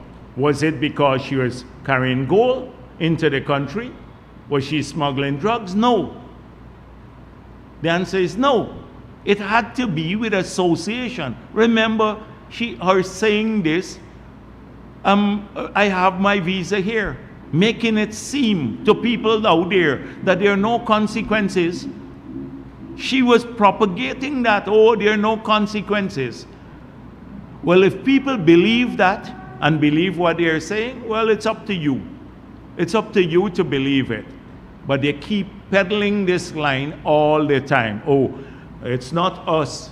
And let me tell you, one guy who lost his visa because of them said, when he mentioned it to them, this was about a while back, they were laughing. They were laughing. They want people to share the misery that they're going through. And what? They want this country to put the country at risk, all of the people at their country at risk. They're upset with us because they lost their cambio license and all of the other engagements, all their bank accounts here in Guyana. But they want us to put at risk the life of every single Guyanese so we can get sanctioned. The financial system would get sanctioned so all of our people get affected to protect them. That is what they're going there. This whole going around and all of that is to get public support. This is what they've been doing. And so I didn't want, for weeks I stayed away from these guys. And look at the latest thing. So let's see how the courts would rule, because it seems as though in this country, if you are wealthy, then you have special treatment. The GRA has gone after people for taxes, $500,000 of taxes. They've gone after them. They've seized people's vehicle, public servants, other people, poor people. Routinely they do this. 300 vehicles they've seized because of transgression. Here it seems as though a different rule applies. Now we have evidence. The commissioner today, Stacia, filed a criminal case because it's false declaration is a crime according to our laws. They've charged many people with false declarations before. He's put in his document, the court record, that he paid $75,000 for the vehicle. The GRA, through the designated contact point, which is the Ministry of Home Affairs, sent off a letter to the Treasury through the OFAC, the Mutual Assistance Treaty that we have, and they've received the evidence from the Treasury Department in the US. The invoice is for $695,000. There's a perjury before the court. You filed a false affidavit. But that seems to be normal with this group. That seems to be normal with the group. That you can do this and get off. And let's see how the court will go today. Because it seems as though I don't know how that will go. And often I saw a Starbuck News editorial where two persons, the people who were killed over the river, horrific killing. I went to the funeral. We were in the opposition at that time. They were burnt in the building. And the judge directed the jury to return a not guilty verdict. And then the Starbuck News, linking it with the Adriana Young matter in the same story, went after the executive, as though the judge or judges are infallible in this country. Why not speak about the judiciary? Because they did the work, they presented the case. Judges are not infallible too, as we've seen in the election cases. Look how many rulings. If we had gone with some of the rulings from the Court of Appeal here, we would have been out of power today had it not been for the CCJ. So it's the same kind of approach. Let's see how it goes today. I don't know, the case is being heard today, but you're faced with evidence now from the US government sending us the evidence here. But they're routing you. You would see what new excuse they will come up with. They're good at excuses, but they will not answer the question about the smuggling of gold and how much was smuggled before, and if they're still engaged in this practice now of buying gold illegally, because if the person is saying that the foreign currency is not flowing back to the market, then he may have something to do with it. So these are, and then the lie again about not working with the PNC and AFC. They're in bed together. It's a blatant lie. It's a blatant. I see some of the sites associated with the PNC now, from the moment Norton said that, they're calling for the removal of sanctions on him. They're not concerned about the $50 million lost through the smuggling of gold.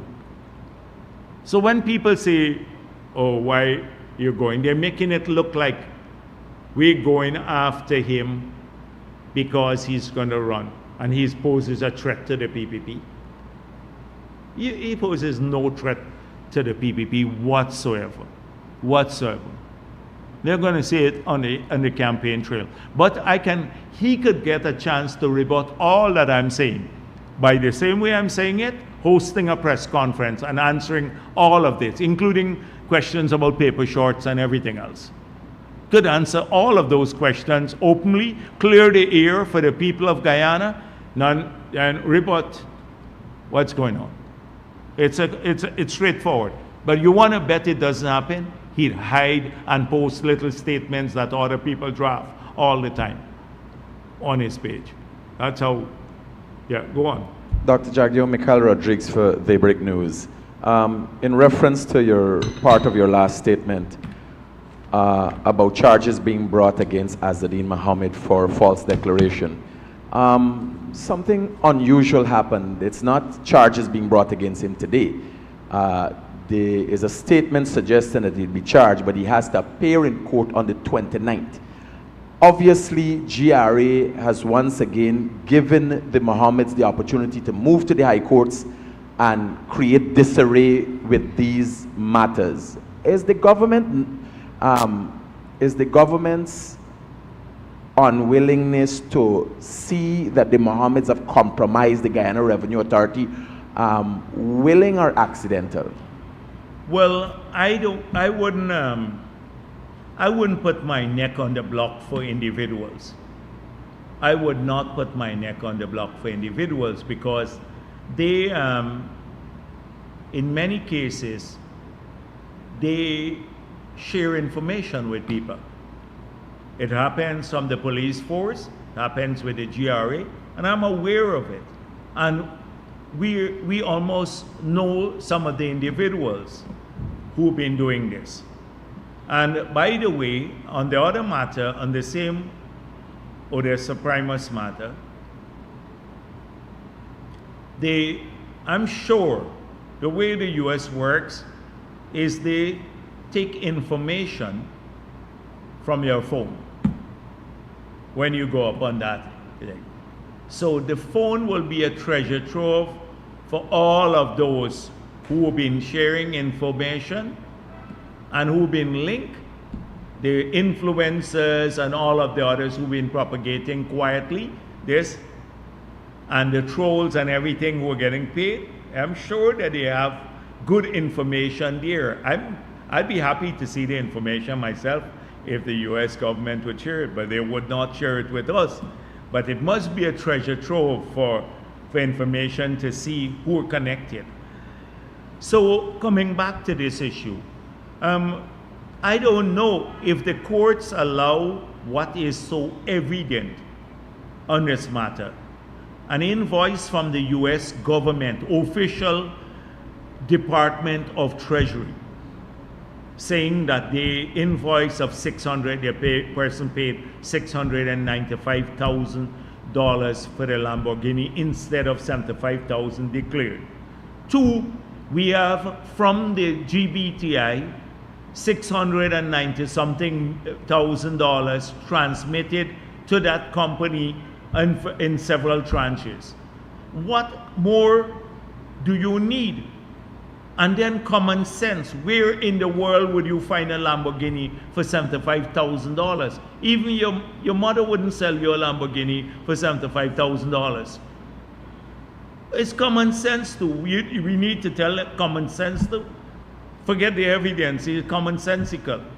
So if it tells you a lot about the system. That's why I'm glad that this is actually coming out, because if it was a poor man, they'd probably already take his vehicle. He couldn't mobilize some people to block the GRA there, pay them some money to go there in your yard. And so I'm looking forward with great interest with what's going on. Given your acceptance that some individuals in GRA might be compromised, what is your plan, future plans to ensure the eradication of corruption in GRA? You know, sometimes in government you have to play a long game. You can't rush and do things based on the spur of the moment thought or something like that, you know, an instantaneous thought. So the day of reckoning for all of those who are committing illegal acts and compromising the revenue authority or the police force is coming. So I'm forewarning them too, so they know. Dr. Jagdeo, These things don't go unnoticed, and trust me, the information will come out from that camp itself, because they're not as unified as they think, and some people are sharing and singing like a swan now. Yeah, well, not swan, like a nightingale, maybe I should say. Yeah, what's our whistle board called? Toto or something like that. Yeah, they're singing like crazy, and not to us. I know where they're singing. Dr. Jagdeo, recently there have been the two-show debacle. My question is, what role did, if any, your government play in having the two-show reject the visit by the Mohammeds? And what is your perception of the PNC coming out publicly and having the two-show retract his statement against a criminal entity that is sanctioned? Well, the two shows can deny anyone entry into their villages. That's according to the act. You could get any individual, if you bring them down to Georgetown and give them something, you can get any individual to call for you to go into a village. So from all I gather, these two shows made it clear. You said the man is a philanthropist, but you didn't tell us about all of these criminal activities that he has been engaged in or accused of. And so we prefer he would stay far from our people at this time. Now, that still holds. The two show from Anai, I gather, signed it, but then one of the two shows from a satellite village that is pro-PNC objected because should not have signed on behalf of all of the satellite villages. So that was the issue. But that's what I mentioned earlier, that the link between the PNC APA and their mobilization in the Anai area particularly. Remember, there was even a former minister from that Anai area, APNU minister, demonstrates clearly the links between the PNC and the Mohammeds.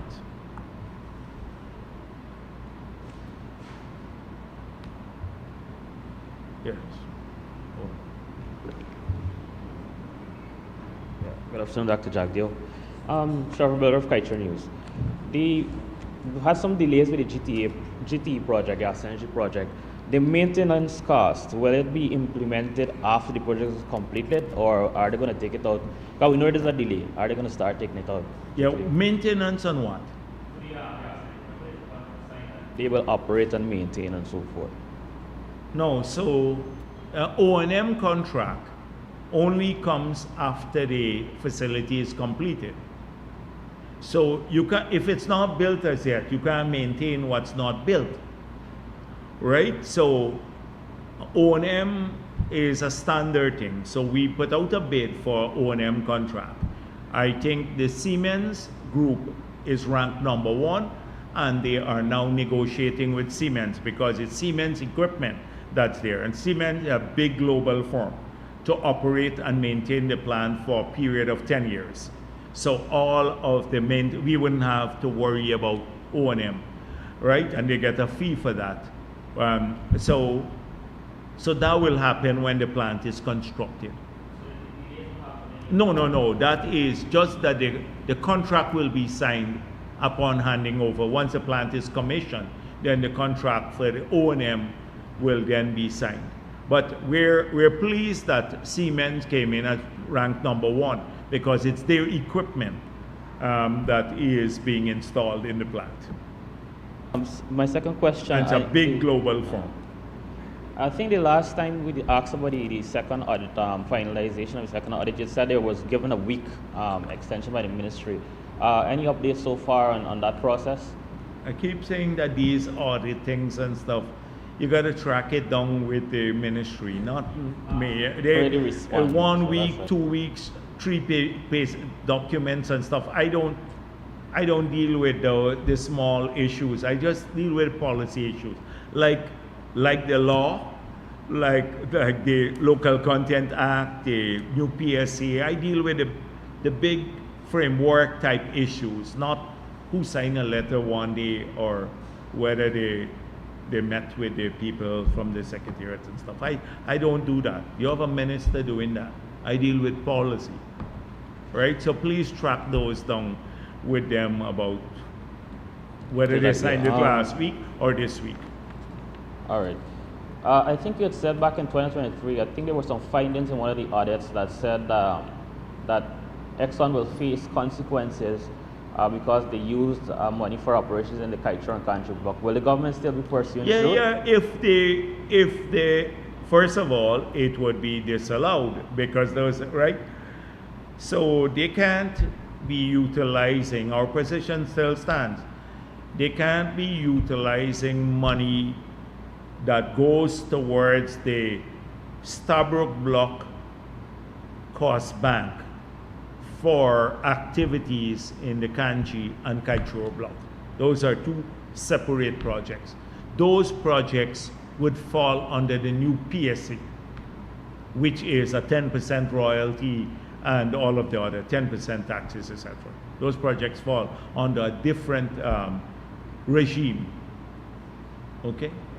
The consequences of this company? Well, the consequences could be well, first of all, they'd have to reimburse the money. So the first thing is that they would have to pay back the money to so it's a financial consequence basically. Not to lock them up, but a financial consequence. They'd have to pay back the money to the revenue pool of the Stabroek block. You had said, my next question, you had said that the government will be pursuing or going to tender for independent meters at the FPSOs. What is the progress on this? Is government still... Independent what? Meters at the pump, so that we can monitor? Yes, I don't know where we are now at this stage, but I think they have gone out, the ministry, to look at installing these own meters. Right now, we have the Bureau of Standards out there every day looking at the meters.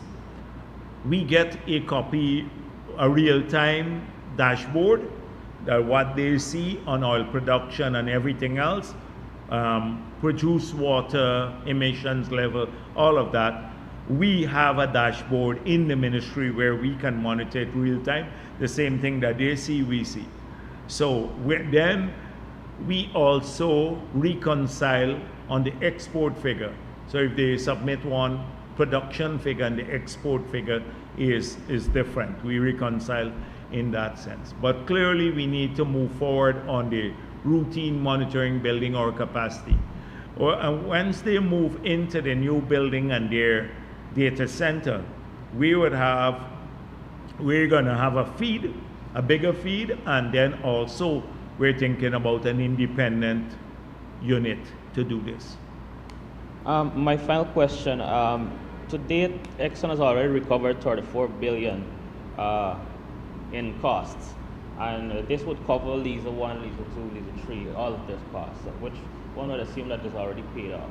So when those assets are paid off for, like when they take money to pay for these assets, who do they really belong to once the costs are recovered? Does it belong to Guyana or still to the oil company?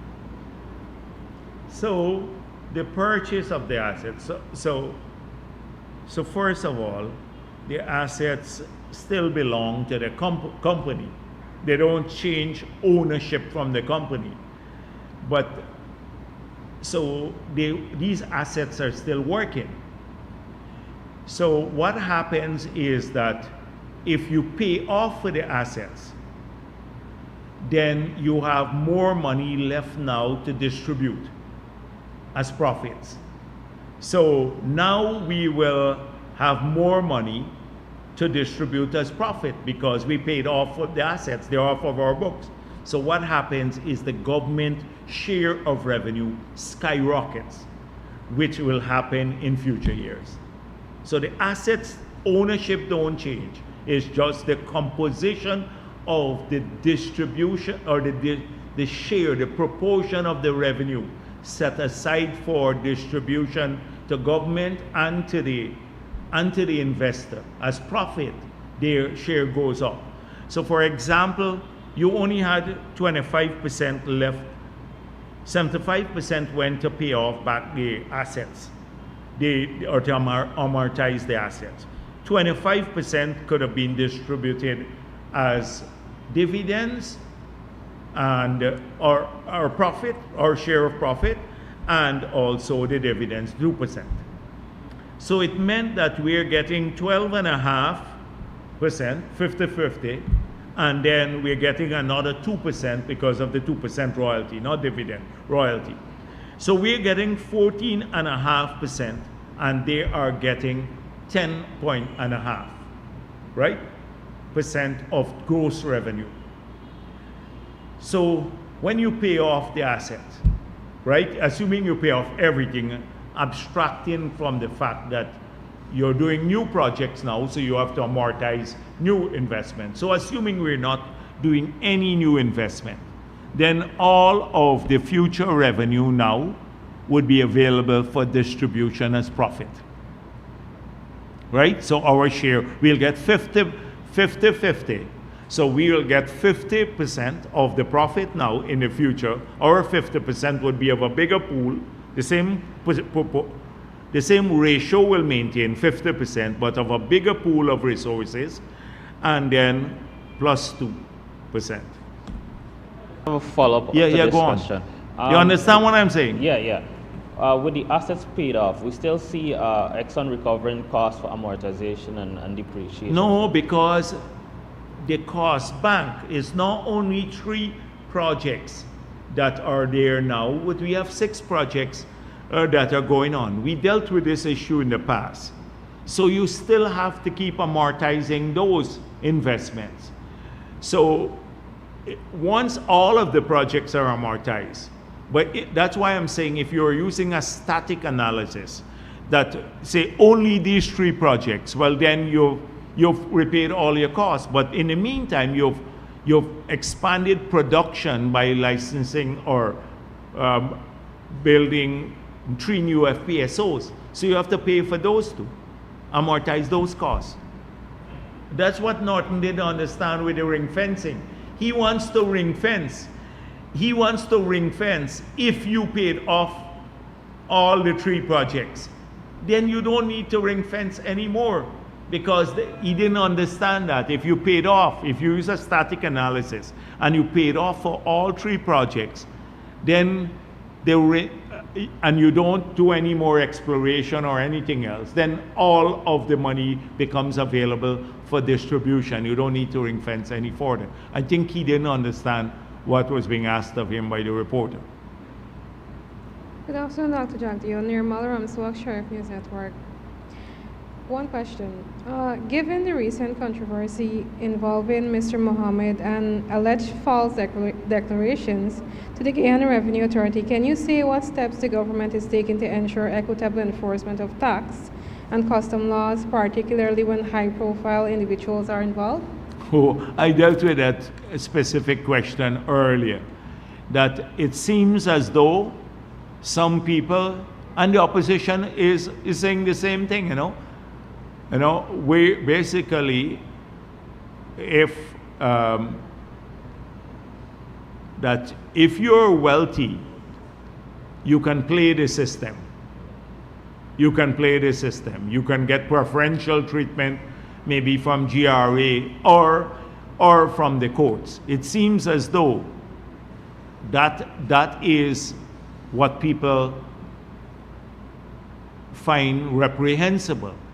And the GRA has to ensure, the head of GRA, the commissioner, has to ensure that he deals with the matter in the same manner as he would if a poor person encountered similar difficulties. And particularly given the magnitude of the evaded taxes, he should even be paying more attention to this matter, because hardly anyone would be evading $50 million of taxes, and with evidence supplied from the United States of America.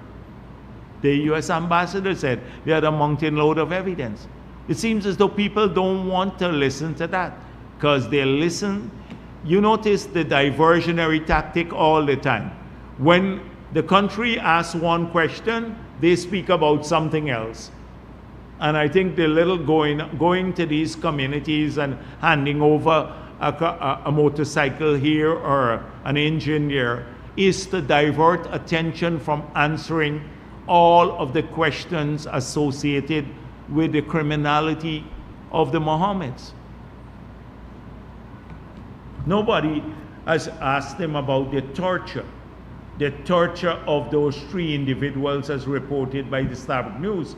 We've gone quiet on that. You let somebody else try to run for government or office or even philanthropy with a track record like that.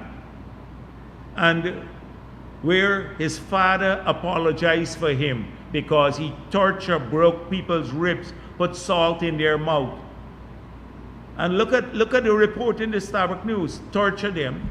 You think anybody else would have avoided this question? Nobody asked it because the PNC media is busy covering it all up and the influencers who are being paid. Well, one of them, Primus, sees the consequences of doing this now. Yes. Hi, good afternoon, Dr. Jagdeo. Shania Willis from Kaiser News. Sir, you said a month ago that the final report of the second audit should be made public. Could you say... Oh, go back to that audit thing. You heard my question. I'm sorry. I don't want to cut you short, but the audit business, please go and call Vikram Bharrat or GRA. It's like I can't follow up on routine things, you know.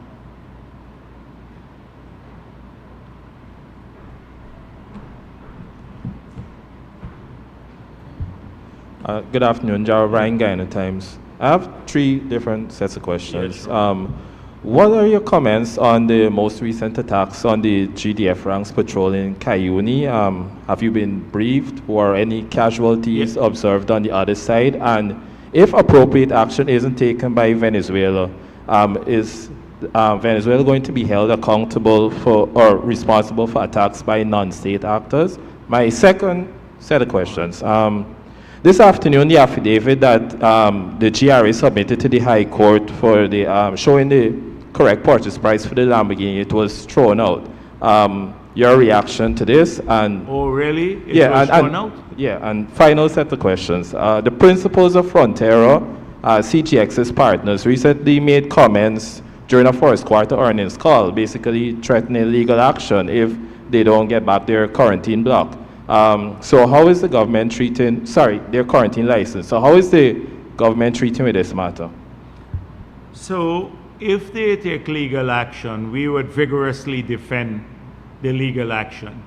And I think we should release all the documents, the letters we wrote to them, so that their shareholders would see what we sent to them. I'm not so sure. This is a publicly traded company, and the shareholders have a right to see the correspondence from our side to the executives of this company. We have a ton of other issues that we have about issues of inflated costs, etc., but I guess that would be best addressed. That should we need to do so through an affidavit if they pursue legal action. I did not know the affidavit or the supplemental affidavit was thrown out, but well, this is a shock to me because you have to have, I don't know what reasoning could be given by a judge to throw out an affidavit where we get this information from the U.S. government. I'll address it. I don't know what the circumstances are as yet. I'll address it later. But I spoke earlier about this, something similar. I'll address it later. And on the GDF matter, I think the GDF, the Chief of Staff, I spoke with him earlier today. At 5 p.m. today, he has a press conference. So he will be addressing those matters directly. Yes, he will address the matters comprehensively. Dr. Jagdeo, good afternoon. Shaquan Gill, DPI. Two questions. Firstly, on the Adriana Young case, do you consider it necessary at this juncture for the invitation of an external agency like the FBI to overtake or oversee this investigation, considering the fact that government has already secured the services? The president has spoken about this already. We're not going to be part of a charade. The government of Guyana has bent over backwards to meet the requests of the family and many people. But right now, and the public, we allowed their own pathologists to come in. We brought in 2 other international pathologists. The family lawyer witnessed the autopsy. Their own doctor of their choosing, witnessed the autopsy. The results came out, the results were quite clear. They tried to cast doubt, opposition people, including making up fake stories about the autopsy, like what the nurse aid, etc. They've been doing this all the time. That's the second thing. We promised a full investigation. The police spoke about this, exploring every theory. We brought in a specialist from Canada. When does it end? And I bet you if they get a result again that they're not happy with, including FBI, they would not accept it. It's a political issue. We've gone overboard on this matter than we've done almost on any other matters. You know, you have several other issues or instances where people had called for external pathologists, etc. Never in a single case that I know of have we brought in 3 internationally renowned pathologists to look at this because of the circumstances. All of the rumors they dealt with, they addressed every concern. They changed their lawyer when they didn't get the results, and he spoke about the professional nature of the forensic audit. They brought in a PNC lawyer, Todd or something like that. I forgot his name. And they started criticizing their own doctor. Every question was addressed that was posed there. Did this child, did they find sexual assault? All of the questions. What happened? Was there cotton wool in the nose? But do you think you would be able, Finale would never be able, as someone said, I think there's a cartoon in the newspaper, it's only if the PPP is gone, then they would be satisfied. The PPP out of government, that is what, then they would be satisfied with the results of the investigation.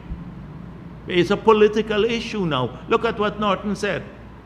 He is convening at the Square of the Revolution a program for justice for Adriana and talking about the stolen mandate or rigged elections by PPP. If this is it. So Irfan Ali will never be able to satisfy this political answer that they want. So they can divide our people along ethnic lines they think again. Yeah. And finally, on more of an election matter, we saw recently that GCOM received some support from multilateral institutions and so on. How do you consider this playing a role in ensuring that electoral processes here are strengthened? And what is the confidence of you and your party in election 2025 considering this?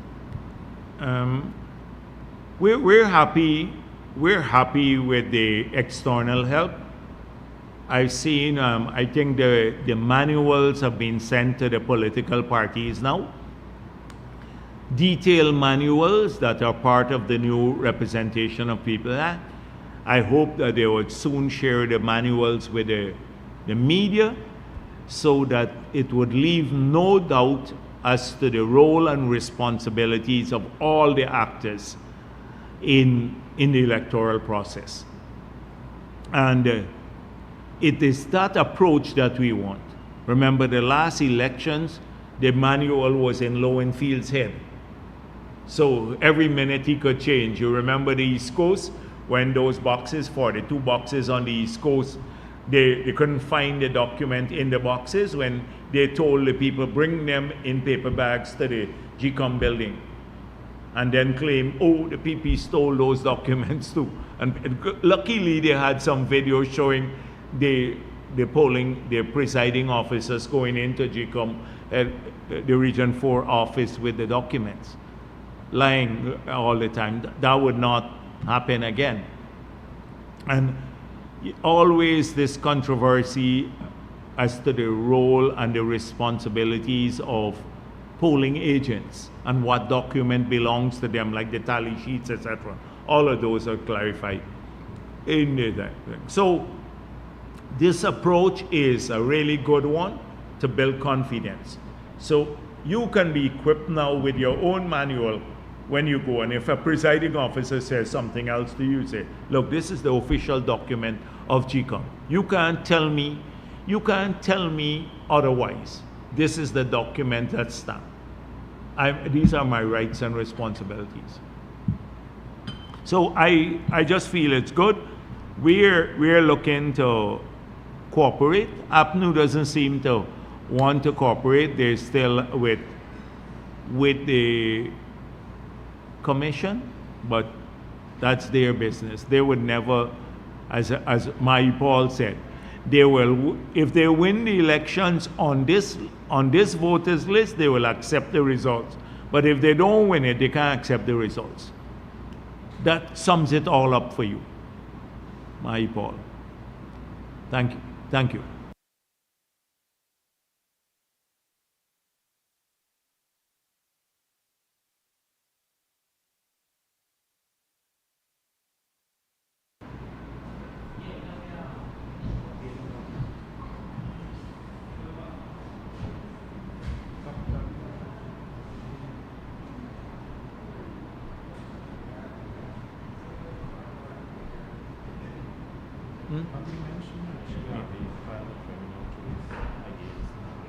Yeah, I think in the magistrate court.